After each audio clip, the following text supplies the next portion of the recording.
ಇಲಾಖೆಯಿಂದ ಗಂಗಾ ಕಲ್ಯಾಣ ಯೋಜನೆಯಲ್ಲಿ ಆಯ್ಕೆಯಾದ ಫಲಾನುಭವಿಗಳಿಗೆ ಪಂಪ್ಸೆಟ್ ವಿತರಣೆ ಮಾಡಿದ ಶಾಸಕರು.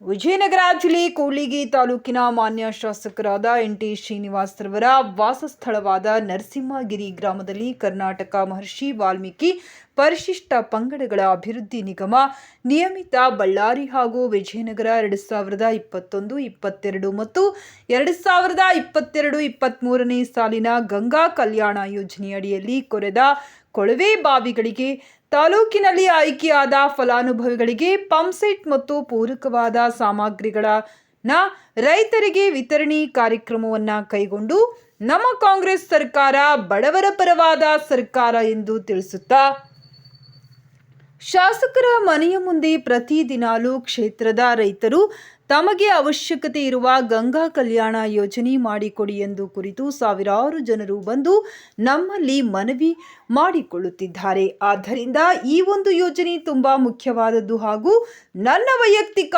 ಕನಸಿನ ಯೋಜನೆ ಮತ್ತು ರೈತರ ಜೀವನಾಡಿಯಾದ ಒಳ್ಳೆಯ ಯೋಜನೆ ಇದಾಗಿದೆ ಎಂದು ತಿಳಿಸಿ ಮಾತನಾಡಿದರು. ಈ ಸಂದರ್ಭದಲ್ಲಿ ಪರಿಶಿಷ್ಟ ಪಂಗಡಗಳ ಇಲಾಖೆ ಅಧಿಕಾರಿಗಳು ಕೆ. ಈಶಪ್ಪ, ಪಟ್ಟಣ ಪಂಚಾಯತ್ ಸದಸ್ಯರು ಕುಸ್ತಿ ದುರ್ಗಪ್ಪ, ಗುಣಸಾಗರ, ಕೃಷ್ಣಪ್ಪ ಹಾಗೂ ಕಾಂಗ್ರೆಸ್ ಮುಖಂಡರುಗಳು ಭಾಗವಹಿಸಿದ್ದರು. ವರದಿ ರಾಘವೇಂದ್ರ ಸಾಲುಮನೆ, ಕೂಡ್ಲಿಗಿ.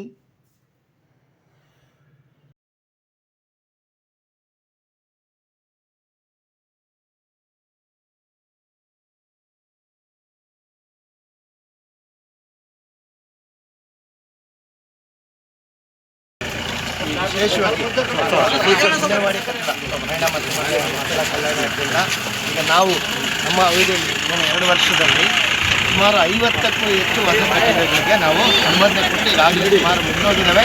ಈಗ DMFಲ್ಲಿ 12 ಕಟ್ಟಡಗಳು ಮತ್ತು ಈಗ ಕಲ್ಯಾಣ ಕರ್ನಾಟಕದಲ್ಲಿ ಮತ್ತೆ 12 ಕಟ್ಟಡಗಳು ತಗೊಂಡು ಈಗ 1 ವರ್ಷದಲ್ಲಿ 25 ಕಟ್ಟಡಗಳು ಇಲಾಖೆಯಿಂದನೂ 4 ಬಂದಿದೆ.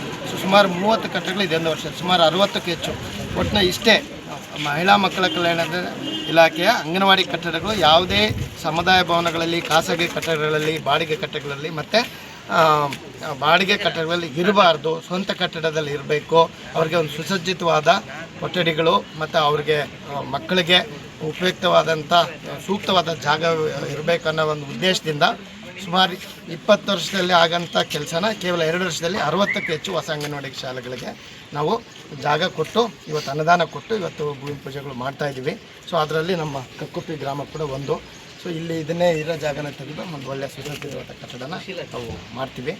ಸೊ ಆರೋಗ್ಯ ಮತ್ತು ಮಕ್ಕಳ ಹಿತದೃಷ್ಟಿಯಿಂದ ಒಳ್ಳೆ ರೀತಿ ಕಟ್ಟಡ ಕಟ್ಟಿ ಅವ್ರಿಗೆ ರಕ್ಷಣೆಗೆ ಮತ್ತು ಅವ್ರಿಗೆ ಎಲ್ಲ ಅವ್ರಿಗೆ ಒಳ್ಳೆ ರೀತಿಯಲ್ಲಿ ಆಗಬೇಕಂತ ಹೇಳ್ಬಿಟ್ಟು ಒಳ್ಳೆ ಸುಸಜ್ಜಿತವಾದ ಇದು ಬೇರೆ ಮುಂಚೆ ಎಲ್ಲ 16 ಲಕ್ಷ 18 ಲಕ್ಷ ಅನುದಾನ ಇರ್ತಿತ್ತು. ಈಗ 25 ಲಕ್ಷ ಅನುದಾನ ಕೊಟ್ಟು ಒಳ್ಳೆ ಕಾಂಪೌಂಡು ಒಳ್ಳೆ ರೀತಿ ಇನ್ನೂ ಬೇಕಾಗಂಥ ಮೂಲಭೂತ ಸೌಕರ್ಯಗಳು ಒದಗಿಸೋದಕ್ಕೆ ಹೆಚ್ಚಿನ ಅನುದಾನ ಕೊಟ್ಟು ಒಳ್ಳೆಯ ಕಟ್ಟಡ ಮಾಡೋಕ್ಕೆ ನಾವು ಇವತ್ತು ಭೂಮಿ ಪೂಜೆಗೆ ಶುರು ಮಾಡಿದ್ದೀವಿ. ಅತಿ ಶೀಘ್ರದಲ್ಲೇ ಅದು ನಮ್ಮ ಮಾನ್ಯ ಜಿಲ್ಲಾ ಉಸ್ತುವಾರಿ ಸಚಿವರಂತ ಜಮೀರ್ ಅಹಮದ್ ಖಾನ್ ಅವರು, ನಮ್ಮ ಸರ್ಕಾರದ ಹಿರಿಯ ಸಚಿವರು ಮತ್ತು ನಮ್ಮ ಜಿಲ್ಲಾ ಉಸ್ತುವಾರಿ ಸಚಿವರು ಅವರೊಂದು ವಿಶೇಷ ಕಾಳಜಿಯಿಂದ ಇವತ್ತು ನಮಗೆ ಸುಮಾರು ಕೇಳಿದ ಕೂಡಲೇ 12 ಕಟ್ಟಡಗಳನ್ನ DMF ಅನ್ನೋದಲ್ಲಿ ಅವರು ಒದಗಿಸಿದ್ದಾರೆ. ಈಗಾಗಲೇ ನಾವು ಒಂದು 4-5 ಭೂಮಿ ಪೂಜೆ ಮಾಡಿದ್ದೀವಿ. ಇವತ್ತು ಒಂದು 4-5 ಇದ್ದಾವೆ. ನಾಳೆ ಉಳಿದಿದ್ದು ಕೂಡ ಮಾಡ್ತೀವಿ. ಸೊ ಅದರಲ್ಲಿ ಇವತ್ತು ಕಕ್ಕುಪ್ಪಿ ಇವತ್ತು ಮಾಡ್ತಾಯಿದ್ದೀವಿ. ನಮ್ಮ ಕರ್ನಾಟಕ ಮಹರ್ಷಿ ವಾಲ್ಮೀಕಿ ಪರಿಶಿಷ್ಟ ಪಂಗಡಗಳ ಅಭಿವೃದ್ಧಿ ನಿಗಮ ನೇಮಿತ ವತಿಯಿಂದ ಸುಮಾರು ವರ್ಷಗಳಿಂದ ನದಿಗೆ ನಡೆದಿದ್ದಂಥ 21-22-23ನೇ ಸಾಲಿನ ಗಂಗಾ ಕಲ್ಯಾಣ ಯೋಜನೆ ಫಲಾನುಭವಿಗಳಿಗೆ ಸುಮಾರು ಇವತ್ತು 51 ಫಲಾನುಭವಿಗಳಿಗೆ ನಾವು ಪರಿಕರಗಳನ್ನು ವಿತರಿಸುವಂಥ ಒಂದು ಕಾರ್ಯಕ್ರಮವನ್ನು ನಮ್ಮವರ ಸ್ವಗ್ರಾಮ ನರಸಿಂಹಗಿರಿ ಗ್ರಾಮದಲ್ಲಿ ನಮ್ಮ ತೋಟದ ಮನೆಯಲ್ಲಿ ಹಮ್ಮಿಕೊಂಡಿದ್ವಿ. ಇದು ಭಾಳ ದಿವಸದಿಂದ ಪೆಂಡಿಂಗ್ ಇದ್ದದ್ದು. ಈಗ ಜಸ್ಟ್ ನೋಡ್ತಾ ಇದ್ದರೆ ತುಂಬ ಒಳ್ಳೆ ಕ್ವಾಲಿಟಿ ಪ್ರಾಡಕ್ಟ್ಸು ISI ಮಾರ್ಕ್ ಇರೋದು ಮತ್ತು ಒಳ್ಳೊಳ್ಳೆ ಕ್ವಾಲಿಟಿ ಇರೋ ಪಂಪು ಮತ್ತು ಮೋಟರ್ಸು ಮತ್ತು ಕೇಬಲ್ ಎಲ್ಲ ಕೊಟ್ಟಿದ್ದಾರೆ ಇವತ್ತು. ಸೊ ನಾವು ಅದನ್ನೇ ಜಸ್ಟ್ ಅವ್ರಿಗೆ ಹೇಳ್ತಾ ಇದ್ವಿ. ಇದು ಒಂದು ನಮ್ಮ ಸರ್ಕಾರದ ಮತ್ತು ವೈಯಕ್ತಿಕವಾಗಿ ನನ್ನ ಒಂದು ಕನಸಿನ ಯೋಜನೆ ಗಂಗಾ ಕಲ್ಯಾಣ ಅನ್ನೋದು. ಯಾಕೆ ಅಂತಂದರೆ ಬೆಳಗ್ಗೆ ಎದ್ದರೆ ನಾನು 7 ಗಂಟೆಗೆ ಒಂದು 500 ಜನ ಬಂದು ಕೂತ್ಕೊಂಡಿರ್ತಾರೆ.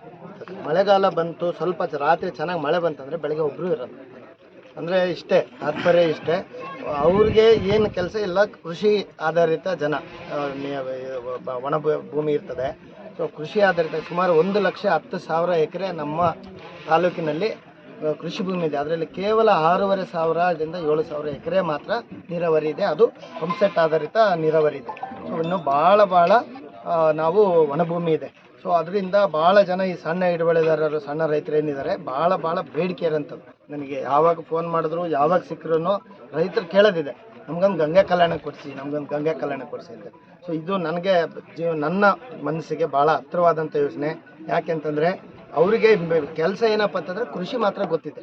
ಸೊ ಅದ್ರ ಬಗ್ಗೆ ನಾವು ಹೆಚ್ಚಿನ ಒತ್ತು ಕೊಟ್ಟು ಇನ್ನೂ ಒಳ್ಳೆ ರೀತಿಯಲ್ಲಿ ಸಹಕಾರ ಕೊಟ್ಟರೆ ಭಾಳ ಜನಗಳಿಗೆ ಈ ಯೋಜನೆಯನ್ನು, ಗಂಗಾ ಕಲ್ಯಾಣ ಯೋಜನೆಯನ್ನು ತಲುಪಿಸೋಂಥ ಕೆಲಸ ಆದರೆ ರೈತರಿಗೆ ಅವ್ರ ಕೆಲಸ ಅವ್ರು ಮಾಡ್ಕೊಂಡಿರ್ತಾರೆ. ಸೊ ನಮಗೆ ಒತ್ತಡ ಸ್ವಲ್ಪ ಕಡಿಮೆ ಆಗಿ ಅವರು ಜೀವನ ಮಟ್ಟ ಸುಧಾರಣೆ ಆಗ್ತದೆ.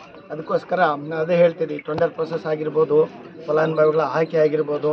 ನಾನು ಮತ್ತೆ ತುಂಬ ಸ್ಪಷ್ಟವಾಗಿ ಹೇಳಿದೆ, ಫಲಾನುಭವಿಗಳ ಆಯ್ಕೆಯಲ್ಲಿ ನಮ್ಮ ಅವಧಿಯಲ್ಲಿ ಯಾವುದೇ ರೀತಿ ಗೊಂದಲ ಮತ್ತು ಅವ್ಯವಹಾರಕ್ಕೆ, ಭ್ರಷ್ಟಾಚಾರಕ್ಕೆ, ದಲ್ಲಾಳಿಗಳಿಗೆ, ಬ್ರೋಕರ್ಸ್ಗೆ ಅವಕಾಶ ಇರೋದಿಲ್ಲ. ಆಯಿತಾ? ಸ್ಪಷ್ಟವಾಗಿ ನಾವೇ ಖುದ್ದಾಗಿ ಒಳ್ಳೊಳ್ಳೆ ಫಲಾನುಭವಿಗಳ, ಅರ್ಹ ಫಲಾನುಭವಿಗಳನ್ನ, ಬಡವರನ್ನ, ಯಾರು ಮುಖಂಡರನ್ನ, ಯಾರು ಇರೋಂಥರನ್ನ, ಯಾರೋ ನಕಲಿ ಹೆಸರುಗಳು, ನಕಲಿ ಇದ್ರದ್ದು ಸೃಷ್ಟಿ ಮಾಡೋಂಥರನ್ನ ಯಾರಿಗೂ ಅವಕಾಶ ಕೊಡೋದಿಲ್ಲ. ನೇರವಾಗಿ ಬಡವರಿಗೆ ಉಚಿತವಾಗಿ ಈ ಗಂಗಾ ಕಲ್ಯಾಣ ಯೋಜನೆಯನ್ನು ತಲುಪಿಸೋಂಥ ಕೆಲಸ ನಾವು ಖಂಡಿತ ಮಾಡಿ ಇನ್ನೂ ಹೆಚ್ಚಿನ ರೀತಿಯಲ್ಲಿ. ಈಗ ಸಣ್ಣ ನೀರಾವರಿ ಇಲಾಖೆಯಿಂದ ಇತಿಹಾಸದಲ್ಲೇ ಯಾವತ್ತೂ ಕೊಡೋದಂಥದ್ದೇ. ಮೊನ್ನೆ ಹೋದ ವರ್ಷ 24-25ನೇ ಸಾಲಿನಲ್ಲಿ 80 ಲಕ್ಷ TSP, 50 ಲಕ್ಷ SCP ಅನುದಾನದಲ್ಲಿ ಸುಮಾರು 20 ಜನಕ್ಕೆ TSPಲಿ, ಸುಮಾರು 12 ಜನಕ್ಕೆ SCPಲಿ ಇವತ್ತು ಆಗಲೇ ಕೇವಲ 1.5 ತಿಂಗಳಲ್ಲಿ ಟೆಂಡರ್ ಆಗಿ ಬೋರೆಲ್ಲ ಕೊರೆಸಿ ಆಗಲೇ ಪಂಪು ಮೀಟ್ರ್ ಕೊಡೋಂಥ ಕೆಲಸ ಮಾಡಿದ್ದೀವಿ. ಈ ವರ್ಷವೂ ಇನ್ನೂ ಹೆಚ್ಚಿನ ರೀತಿ ಅನುದಾನ ಸಣ್ಣ ನೀರಾವರಿ ಇಲಾಖೆಯಿಂದ ಗಂಗಾ ಕಲ್ಯಾಣಕ್ಕೆ ಬರ್ತಾ ಇದೆ. ಅದೇ ರೀತಿ ಈಗ 23, 24, 25ನೇ ಸಾಲಿನ ಗಂಗಾ ಕಲ್ಯಾಣ ಯೋಜನೆಗಳು ಈಗ ಟೆಂಡರ್ ಪ್ರೊಸೆಸ್ಸಲ್ಲಿದೆ.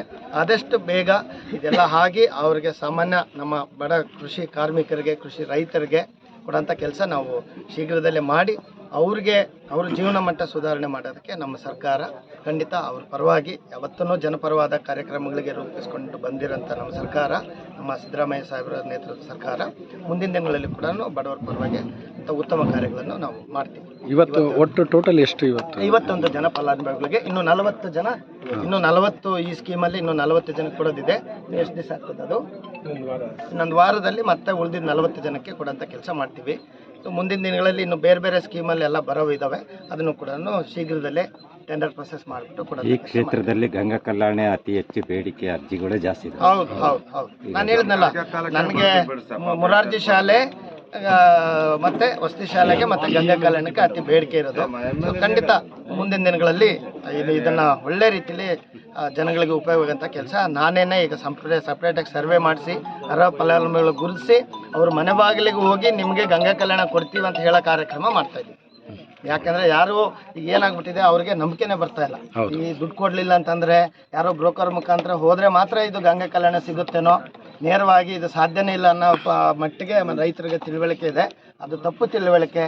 ನಮ್ಮ ತಾಲೂಕಲ್ಲಿ ಆ ಥರ ಆಗೋಕ್ಕೆ ನಾವು ಬಿಡೋದಿಲ್ಲ. ಆಯಿತಾ? ಒಳ್ಳೆ ಕೆಲಸಗಳೇ ನಾವು ಮಾಡ್ತೀವಿ.